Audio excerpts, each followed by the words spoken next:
বাংলাদেশের সর্বশেষ আপডেট সংবাদে আপনাকে সুস্বাগতম। আমাদের চ্যানেলের নতুন দর্শক হয়ে থাকলে চ্যানেলটিকে সাবস্ক্রাইব করুন। প্রথমেই জানিয়ে দিচ্ছি সংবাদ শিরোনাম, এরপর জানাবো বিস্তারিত।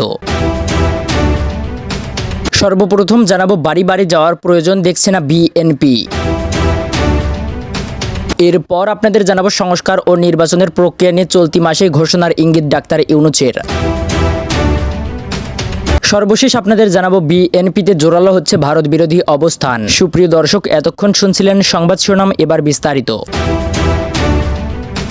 বাড়ি বাড়ি যাওয়ার প্রয়োজন দেখছে না বিএনপি। আগামী জাতীয় সংসদ নির্বাচনের আগে ভোটার তালিকা প্রণয়ন করতে বাড়ি বাড়ি যাওয়ার প্রয়োজন দেখছে না বিএনপি। দলটির ভোটার তালিকার আপগ্রেড চাই। একই সঙ্গে বিএনপি মনে করে দ্রুত নির্বাচন দেওয়া সম্ভব। আজ সোমবার বিকেলে সংবাদ সম্মেলন করে ভোটার তালিকা নিয়ে নিজেদের অবস্থান তুলে ধরেছে বিএনপি। গুলশানে চলে দলের চেয়ারপারসন কার্যালয়ে এই সংবাদ সম্মেলন করে বিএনপির উদ্যোগে গঠিত নির্বাচন সংস্কার বিষয়ক কমিটি। সংবাদ সম্মেলনে বিএনপির স্থায়ী কমিটির সদস্য আব্দুল মঈন খান বলেন, সত্যিকার অর্থে একটি সঠিক ভোটার তালিকা চান তারা, কিন্তু এর জন্য বাংলাদেশের 18 কোটি মানুষের বাড়ি বাড়ি যাওয়ার প্রয়োজন নেই। বাড়ি বাড়ি যাওয়া অত্যন্ত সময় সাপেক্ষ, অপ্রয়োজনীয় ও তাল ভুল হওয়ার আশঙ্কা অনেক বেশি। প্রযুক্তির মাধ্যমে ভোটার তালিকা আপগ্রেডের কাজটি করা হলে তা অবশ্যই নির্ভুল হবে। বিএনপি গঠিত নির্বাচন সংস্কার বিষয়ক কমিটির আহ্বায়ক মঈন খান তিনি বলে, ভোটার তালিকার বিষয় বিএনপির সংস্কার প্রস্তাবে আপগ্রেড করার কথা বলা হয়েছে। সংবাদ সম্মেলনে মঈন খান বিগত সরকারের আমলে আপিওর প্রতিনিধিত্ব আদেশ বা জাতীয় নির্বাচন সংক্রান্ত আইন যেসব দ্বারা সংশোধন করা হয়েছিল তা বাতিল করা, নির্বাচনী পরীক্ষার কিছু বিধিমালা সংশোধন, জাতীয় দল ও প্রার্থীদের জন্য আচরণবিধি, রাজনৈতিক দলের নিবন্ধন নীতিমালা সংশোধন, নির্বাচন পর্যবেক্ষণ নীতিমালা উন্নত করা, নির্বাচনের কমিশনের সংক্রমণতা বৃদ্ধি, গণমাধ্যমের জন্য নির্বাচনী আচরণ বিধিমালা 10 দফা সংস্কার প্রস্তাব তুলে ধরেন। এই সংস্কার প্রস্তাবগুলো নির্বাচন ব্যবস্থা সংস্কার কমিশনের কাছেও দিয়েছে বিএনপি। মঈন খান বলেন, মানুষ যাতে সত্যিকারভাবে নিজের ভোট নিজে দিতে পারে এবং জনগণের সত্যিকার প্রতিনিধি নির্বাচন করতে পারে, আমি প্রতিনিধি না হয় ভুয়া প্রতিনিধি না হয়, সেই জন্য আমাদের এই সংস্কার প্রস্তাব। নির্বাচন কমিশনের 2 ডিসেম্বর সভায় সিদ্ধান্ত হয়েছে 2024 সালের জন্য হালনাগাদ করা চূড়ান্ত ভোটার তালিকায় আগামী 2 মার্চ প্রকাশ করা হবে। এরপর 2025 সালের ভোটার তালিকা হালনাগাদের জন্য বাড়ি বাড়ি গিয়ে তথ্য সংগ্রহ করা হবে। ওই হালনাগাদে যাদের তথ্য সংগ্রহ করা হবে তাদের 2026 সালের 2 মার্চে চূড়ান্ত ভোটার তালিকায় অন্তর্ভুক্ত হবেন। ইসি মনে করেছে চলতি বছর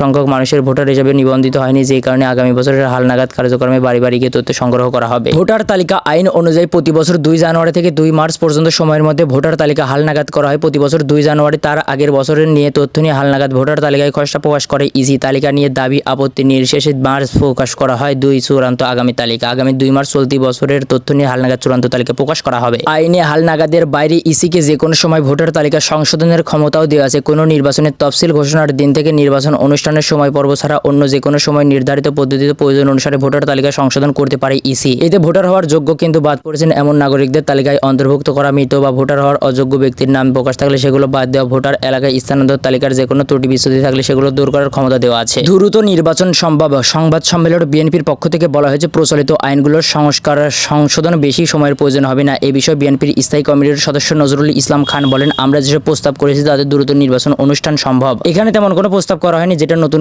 কোনো কিছু করতে হবে। আমরা নির্বাচন কমিশন শক্তিশালী করার কথা বলছি, নির্বাচন সচিবালয় করে এবং তাদের কিছু ক্ষমতা দেওয়া ইত্যাদি। প্রচলিত আইনগুলোর সংস্কার সংশোধন এগুলোর জন্য অধিক সময়ের প্রয়োজন হয় না। একটা নির্বাচনের মূল কাজ ভোটার তালিকা প্রণয়ন, সেই ভোটার তালিকা প্রণয়নে বাড়ি বাড়ি যাওয়া, এটাই আমরা বুঝি না, এক্সারসাইজম হবে। এক প্রশ্নের জবাবে নজরুল ইসলাম খান বলেন, যাদের নেতৃত্বে নির্বাচনের অপকর্ম হয়েছে, ছাত্র জনতার আন্দোলনে তারা বিতাড়িত হয়েছে, পলায়ন করেছে, যাদের মাধ্যমে অপকর্ম করা হয়েছে তাদের ব্যাপারে তদন্ত করে ব্যবস্থা নেওয়ার কথা বলেছেন তারা। বিএনপির স্থায়ী কমিটির আরেক সদস্য সালাউদ্দিন আহমেদ বলেন, আমরা যেসব সংস্কারের কথা বলছি সেগুলো অধিকাংশ আইনি বিষয়ের সংস্কার। প্র্যাকটিক্যালি যে কাজগুলোর জন্য নির্বাচন কমিশন সময় নেন, যেমন ভোটার তালিকা প্রণয়ন, নতুন ভোটার সংশোধন, কি ভুলভ্রান্তি আছে, ভুয়া ভোটার স্ফুটনি করা, তারপর নির্বাচনী কর্মকর্তাদের নিয়োগের ডিমিলিটেশন ইত্যাদি সব কাজ গোছাতে প্র্যাকটিক্যালি 2-3 মাসের বেশি সময় লাগার কথা নয়। সংবাদ সম্মেলনে উপস্থিত ছিলেন বিএনপির চেয়ারপারসনের উপদেষ্টা পরিষদের সদস্য ইসমাইল জাবিউল্লাহ। সংস্কার ও নির্বাচনের প্রক্রিয়া নিয়ে চলতি মাসে ঘোষণার ইঙ্গিত ডাক্তার ইউনূসের। জাতীয় নির্বাচনের আগে প্রয়োজনীয় সংস্কারের গুরুত্ব পুনর্ব্যক্ত করে প্রধান উপদেষ্টা ডাক্তার ইউনূস ডিসেম্বর মাসের শেষের দিকে সংস্কার ও নির্বাচনের প্রক্রিয়া সম্পর্কে একটি ঘোষণার ইঙ্গিত দিয়েছেন। যে ঘোষণায় এটি কিভাবে এগিয়ে নেওয়া হবে এবং নতুন বাংলাদেশের রূপকল্পের সঙ্গে সামঞ্জস্য রেখে প্রত্যাশা পূরণ করবে তার রূপরেখা দেওয়া হবে বলে উল্লেখ করেছেন তিনি। আজ সোমবার প্রধান উপদেষ্টার কার্যালয়ে ইউরোপীয় দেশগুলোর রাষ্ট্রদূতদের সঙ্গে একমত বিনিময় সভায় ডাক্তার ইউনূস নির্বাচন সংস্কার কমিশনের কথা উল্লেখ করে বলেন, পুরনো ধানের সমস্যা এড়াতে নির্বাচনের আগে কিছু কিছু সংস্কার কাজ শেষ করতে হবে। ডাক্তার ইউনূস বলেন, নির্বাচনী প্রক্রিয়ায় এসব প্রস্তাব অন্তর্ভুক্ত করার জন্য প্রতিবেদনের অপেক্ষা করতে হবে। সরকার যদি এখন নির্বাচন করে তাহলে তা হবে সেকেলে এবং পুরনো ধাঁচের সব সমস্যা ফিরে আসবে। ডাক্তার মোহাম্মদ ইউনূস নতুন বাংলাদেশ গড়তে অন্তর্বর্তীকালীন সরকারের অস্বীকারের কথা তুলে ধরে বলেন, রাজনৈতিক দলগুলো নির্বাচন অনুষ্ঠানের ব্যাপারে খুবই আগ্রহী, আমরা নির্বাচন অনুষ্ঠানের ব্যাপারে আগ্রহী। কূটনীতিকদের উদ্দেশ্যে ডাক্তার ইউনূস বলেন, সরকারের দুটি দায়িত্ব সম্পর্কে তিনি জনগণকে বোঝানোর চেষ্টা করেছেন, নির্বাচন অনুষ্ঠান এবং বিভিন্ন ক্ষেত্রে সংস্কার করা। প্রধান উপদেষ্টা বলেন, 15টি ভিন্ন ভিন্ন কমিশন রয়েছে এবং সরকার এই মাসের শেষ থেকে জানুয়ারির মাঝামাঝি পর্যন্ত এই কমিশনগুলোর কাছ থেকে প্রতিবেদন আশা করছে। নির্বাচনী প্রক্রিয়া সংস্কার করা হলে তারা নির্বাচনের জন্য প্রস্তুত হবেন। উল্লেখ করে ডাক্তার ইউনূস বলেন, আমরা সেদিকেই যাচ্ছি যেদিকের দুটি পক্ষে আমাদের একই লক্ষ্যের দিকে অগ্রসর হচ্ছে। মত বিনিময় সবার শুরুতে ডাক্তার ইউনূস বলেন, একটি বাংলাদেশের জন্য অত্যন্ত উত্তেজনাপূর্ণ মুহূর্ত, কারণ এটি বিজয়ের মাস। তিনি বলেন, আপনাদের সবাইকে একসঙ্গে পাওয়ার জন্য একটি বিশেষ উপলক্ষ।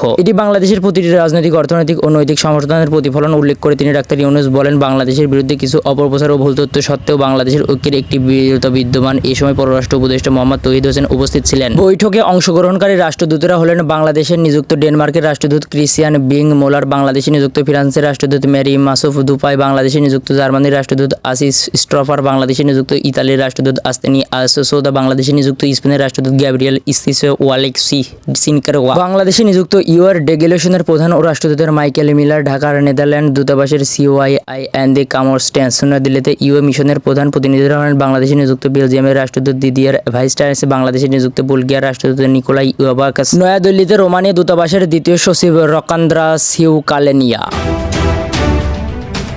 বিএনপিতে জোরালো হচ্ছে ভারত বিরোধী অবস্থান। বিএনপিতে জোরালো হচ্ছে ভারত বিরোধী অবস্থান। বাংলাদেশের অভ্যন্তরীণ বিষয় নিয়ে দেশটির বক্তৃতা বিবৃতি দলটির নেতাকর্মীদের মধ্যে ভিতর ব্যাপক ক্ষোভ তৈরি করেছে। এমন পরিস্থিতিতে দেশের স্বাধীনতা সার্বভৌমত্ব রক্ষার আন্দোলনের সামনে থেকে নেতৃত্ব দেওয়ার সিদ্ধান্ত নিয়েছে দলটি। নীতি নির্ধারকদের মতে বিএনপি বড় রাজনৈতিক দল হিসেবে বিশ্বাস করে দেশপ্রেমিক সবার আগে, তাই বাংলাদেশের স্বাধীনতা ও সার্বভৌমত্বের প্রশ্নে জনগণ যা চায় তাই করবে। 5 আগস্ট স্বৈরাচার আওয়ামী লীগ সরকার পতনের পর দেশে নানাভাবে বিশৃঙ্খলা ষড়যন্ত্র চলছে, যেখানে ভারত নানাভাবে জড়িত বলে তারা মনে করেন। এমনকি বাংলাদেশের সাম্প্রদায়িক হামলা নির্যাতনের তেমন কোনো ঘটনা না ঘটলেও বাংলাদেশে তা বিভিন্নভাবে প্রচার করেছে ভারতীয় গণমাধ্যম। দেশটির সরকারের বক্তব্য বিকৃতি, উচ্চারণমূলক, উস্কানিমূলক দলটির বলেও দলটির নেতাকর্মীরা পর্যবেক্ষণে উঠে এসেছে। দলটির নীতি নির্ধারকদের আরও পর্যবেক্ষণ, ছাত্র জনতার অভ্যুত্থানে গত 5 আগস্ট ছাত্র জনতার অভ্যুত্থানে শেখ হাসিনা সরকারের পতনের পর ভারত তাদের অবস্থান বদলায়নি। আর এই কারণেই বাংলাদেশের জনগণও ক্ষুব্ধ। পার্শ্ববর্তী দেশ হিসেবে ভারতের সঙ্গে সম্পর্ক হওয়া উচিত। পারস্পরিক স্বার্থ সংশ্লিষ্ট ন্যায্যতার ভিত্তিতে বিএনপিও ভারতের সঙ্গে সম্পর্ক চায়, কিন্তু ভারতের কর্মকাণ্ড মনে হচ্ছে সে দেশের সরকারের বাংলাদেশের জনগণের সঙ্গে সম্পর্ক না রেখে একটি বিশেষ দলের সঙ্গে সম্পর্ক অব্যাহত রেখেছে। এই নীতিকে একচোখা নীতি বলে মনে করে বিস্ময় প্রকাশ করেছে তারা।